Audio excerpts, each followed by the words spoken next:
Ganito kalutong din ba na turon ang gusto mo? Tara, gawa tayo.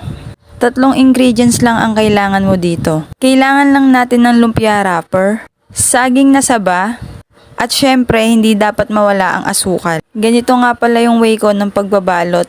Isang wrapper lang yung ginagamit ko, tapos hinahati ko sa gitna yung saging. Ayaw ko kasi yung makapal para hindi nakakasuya. Sa pagluluto naman, isasalang ko lang siya sa mahinang apoy para hindi masunog at maganda ang pagkatunaw ng asukal. Dapat sakto lang din pala yung ilalagay nating asukal para hindi masyadong matamis at para lumutong para hindi mahirap kainin. Minsan kasi kapag makapal ang wrapper at maraming asukal, pag medyo malamig na, sobrang hirap ng kainin. Sobrang dali lang pala na tong gawin at iluto. Ano pang hinihintay nyo?